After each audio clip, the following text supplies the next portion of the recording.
ایک مرغ سرا نے یہ کہا مرغ ہوا سے، پردار اگر تو ہے تو کیا میں نہیں پردار؟ گر تو ہے ہوا گیر تو ہوں میں بھی ہوا گیر، آزاد اگر تو ہے نہیں میں بھی گرفتار۔ ایک پالتو پرندے نے کہا دوسرے پرندے سے جو کہ فضا میں اڑتا تھا، جو کہ آزاد پرندہ تھا۔ پردار کہتے ہیں پروں والے، اگر تیرے پاس پر ہیں میرے پاس کیا پر نہیں ہے؟ گیر کہتے ہیں ہوا میں اڑنے والا۔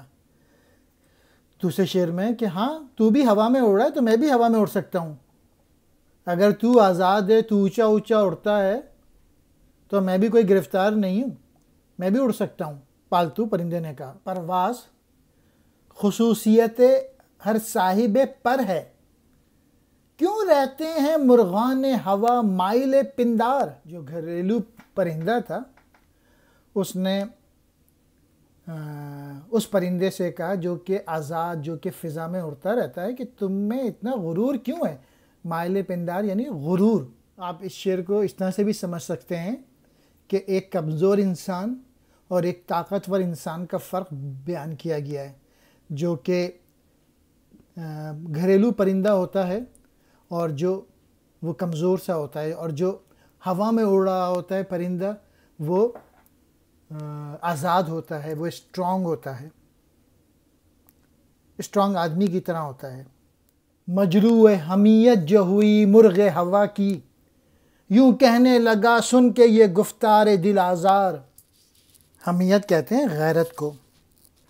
جب ہوا میں اڑنے والے پرندے نے یہ بات سنی تو اس کی غیرت کو ٹھیس پہنچی اور اس نے گھریلو پرندے کو جواب دیا، کچھ شک نہیں پرواز میں آزاد ہے تو بھی، حد ہے تیری پرواز کی لیکن سر دیوار۔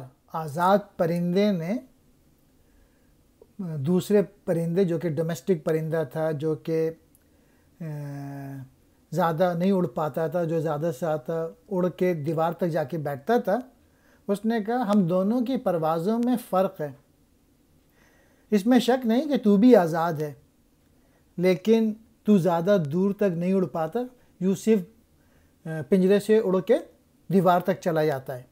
اقبال چاہتے ہیں کہ ہم لوگ دور تک اڑیں، اسٹرگل کریں، یہ اپنے کرمک کی طرح، کیڑے کی طرح شمع کے گرد نہ گھومیں۔ We should I take the road less traveled by, that makes all the difference۔ واقف نہیں تو ہمت مرغان ہوا سے، تو خاک نشیمن انہیں گردوں سے سروکار۔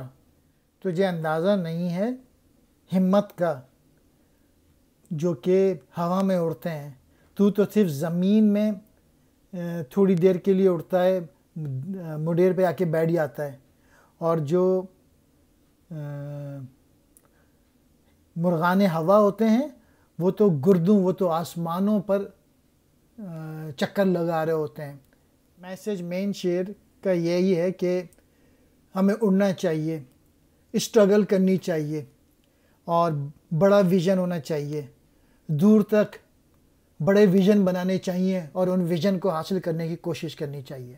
آخری شعر فارسی کا ہے، اس کا انگلش ترجمہ یہ میں نے iqbalurdu.blogspot.com سے بورو کیا ہے۔ You are a household bird, you seek food in the dust, we strike the star with our beak in search of the grain۔ تو گھریلو پرندہ ہے اور زمین سے اپنی خوراک حاصل کرتا ہے، اور میں دانے کی تلاش میں ستاروں تک جا پہنچتا ہوں اور انہی کو دانہ سمجھ کر چونچ مارتا ہوں۔